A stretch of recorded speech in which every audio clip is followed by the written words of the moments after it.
Hello friends, good morning and welcome back to my channel মিলির cook house with blog. সবাইকে জানাই শুভ নববর্ষ। বাংলার নতুন বছর সবার খুব ভালো কাটুক আর আনন্দে কাটুক। আর আজকে আমি নতুন বছরে একটি নতুন রেসিপি নিয়ে তোমাদের সামনে হাজির হয়ে গেছি। আজকে আমি শেয়ার করব বাসন্তী পোলাও। বাসন্তী পোলাও তো প্রত্যেক বাঙালি বাড়িতেই হয়ে থাকে। তো আমি কিভাবে বাসন্তী পোলাও করি সেটা তোমাদের সাথে একটু শেয়ার করছি। তোমরা দেখতে থাকো, আশা করছি ভীষণ ভালো লাগবে। আর আমি কিন্তু একদম ইজি প্রসেসে তোমাদের সাথে শেয়ার করব। এই দেখো, একটা বোল নিয়ে নিয়েছি। এখানে 3 কাপ গোবিন্দভোগ চাল নিচ্ছি।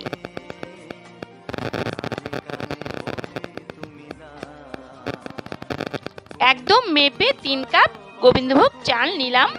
চাল নিয়ে এখন খুব ভালো করে হাত দিয়ে মেখে মেখে ধুয়ে নেব। একদম পরিষ্কার করে ধুয়ে নিতে হবে। আর এই কাপটা কিন্তু আমার রাইস কুকারে, এই মাপার যে কাপটা দেখতে পেলে এটা রাইস কুকারে, এটা দিয়ে আমি চাল নিয়েছি। খুব ভালো করে ধুয়ে নিচ্ছি। ধোয়া হয়ে গেছে। এবার একটা ছাঁকনিতে দিয়ে খুব ভালো করে জলটা ছড়িয়ে নেব।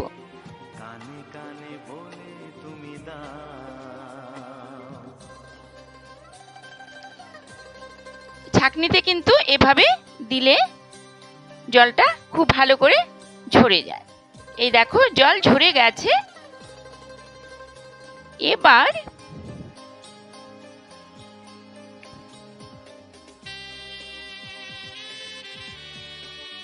ঝরে যাওয়া চালটা বলে নিয়ে নিচ্ছি।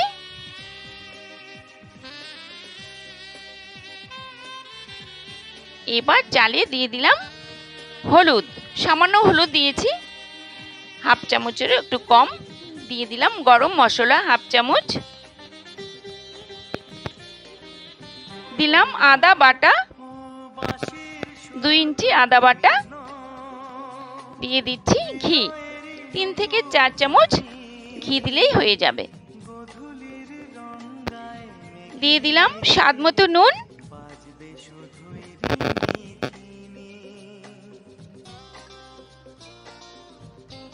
এবার দিচ্ছি চিনি, 3 চামচের মতো চিনি দিলাম। যেহেতু পোলাও মানে বাসন্তী পোলাও, সেহেতু একটু মিষ্টি মিষ্টি হয় পোলাও। তো এবার সব কিছু দিয়ে ভালো করে মেখে নিচ্ছি। আর মিষ্টিটা কিন্তু তোমরা যে যার পছন্দ মতো দেবে। এই দেখো, খুব ভালো করে মেখে নিচ্ছি।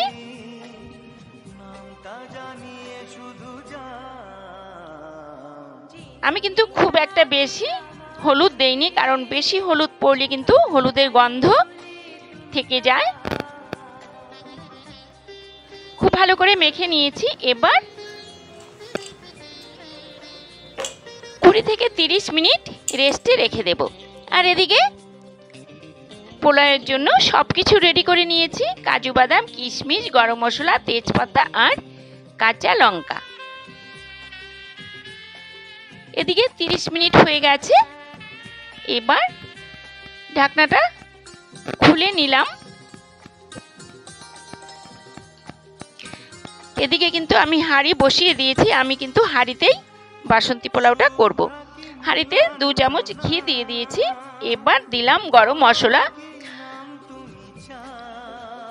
2টো দারচিনি, 2-3টে লং, 3টে এলাচ আর একটা তেজপাতা চিড়ে দিয়ে দিয়েছি।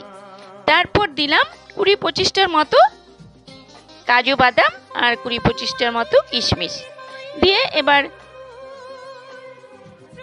ভেজে নেব, একটু ফ্রাই করে নেব আর কি।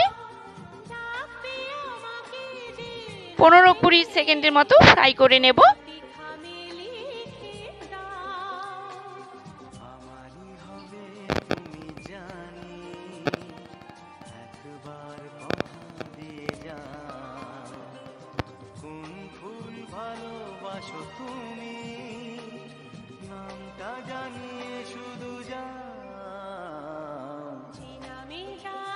ফ্রাই হয়ে গেছে।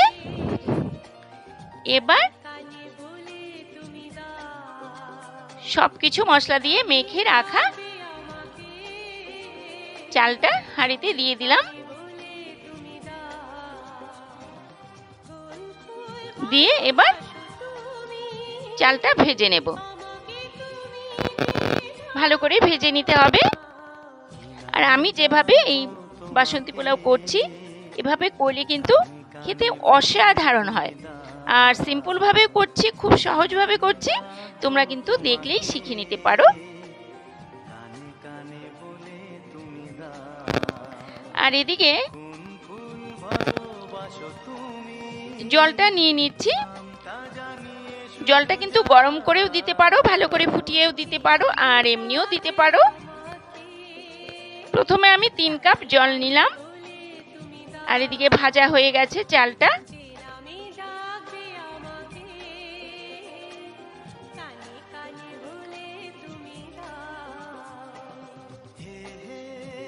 এবার জল দিয়ে দিলাম।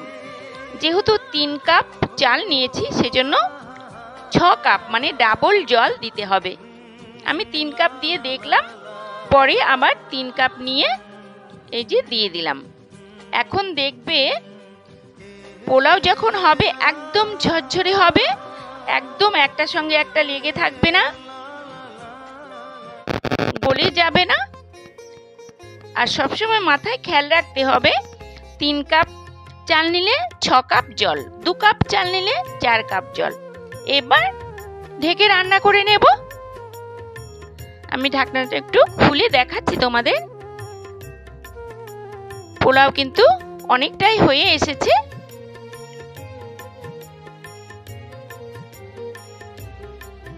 আবারও একটু ঢাকা দিয়ে রাখবো, একদম লো ফ্লেমে কিন্তু ঢাকা দিয়ে রাখবো। এবার কিন্তু পোলাও একদম রেডি হয়ে গেছে। এই দেখো, আমি এখনো গ্যাসের ফ্লেমটা অফ করিনি, করব 1 মিনিট পর অফ করে দেব। আমি এদিকে গ্যাসের ফ্লেম অফ করে দিয়েছি। পোলাও কিন্তু একদম রেডি হয়ে গেছে। এবার আমি সার্ভ করে দেখাচ্ছি। এই দেখো কতটা ঝরঝরে হয়েছে। আর আমি গরম গরম করছি তো হাতে বেশ গরম লাগছে। এই দেখো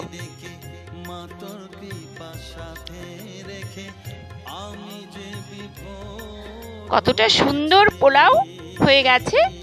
এবার আমি একটু সার্ভ করে দেখাচ্ছি আমার মতো করে।